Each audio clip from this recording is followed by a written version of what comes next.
Hi നമസ്കാരം, അലിൻ ജോസ് പെരേരയാണ്. അപ്പോൾ ഇന്ന് ഇറങ്ങിയ കനകരാജ്യം എന്ന സിനിമ കണ്ടു. ഇന്ദ്രൻസ് ഏട്ടൻ തകർത്ത് അഭിനയിച്ചിട്ടുണ്ട്. ശക്തം വ്യത്യസ്തമായിട്ടുള്ള സെക്യൂരിറ്റി ഗാർഡായിട്ടുള്ള വേഷമാണ് അദ്ദേഹം നല്ല രീതിയിൽ അഭിനയിച്ച് വിസ്മയിച്ചു. മുരളി ഗോപിയും അതേപോലെ ഒരു ഗംഭീരമായിട്ട് അനശ്വരമാക്കിയിട്ടുണ്ട്. പിന്നെ ലിയോണോ ലിഷോയൊക്കെ തകർത്ത് അഭിനയിച്ചിട്ടുണ്ട്. ലിയോണോ ലിഷോയ് നമ്മുടെ മുരളി ഗോപി സാറിൻ്റെ വൈഫായിട്ടാണ് ചെയ്തിരിക്കുന്നത്.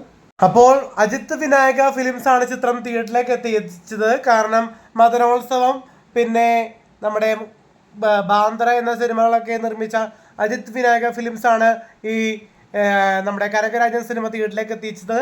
അപ്പോൾ തന്നെ നല്ലൊരു കുടുംബ ചിത്രമാണ്, ഫാമിലി എൻ്റർടൈൻമെൻറ്റ് ത്രില്ലർ, ഇമോഷണലാണ്. ആട് 3-ലേക്ക് ജയസൂര്യച്ചേട്ടൻ്റെ പെങ്ങളായിട്ട് അഭിനയിച്ച ആതിര ഗംഭീരമായിട്ട് മകൾ വേഷം ചെയ്തിട്ടുണ്ട്.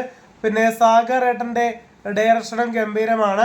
അപ്പോൾ ഒരു full time on emotional family ബാക്ക്ഗ്രൗണ്ടുള്ള കുടുംബ ബന്ധങ്ങളുടെ ഇമോഷണൽ ട്രാക്കിൽ നമ്മുടെ ഇന്ദ്രൻസ് ഏട്ടൻ തകർത്ത് അഭിനയിച്ചിരിക്കുകയാണ്. ഒരുപാട് ചിത്രങ്ങൾ അദ്ദേഹത്തിൻ്റെ ആയിട്ട് ഇപ്പോൾ തിയേറ്ററിൽ ഓടുന്നുണ്ട്. കഴിഞ്ഞ വർഷം ഒരുപാട് സിനിമകൾ ഉണ്ടായിരുന്നു. അപ്പോൾ ഈ വർഷവും ഇന്ദ്രൻസ് ഏട്ടൻ തകർത്താടുകയാണ്. 2024 ഇന്ദ്രൻസ് ഏട്ടൻ കീഴടക്കി എന്നാണ് പറയുന്നത്.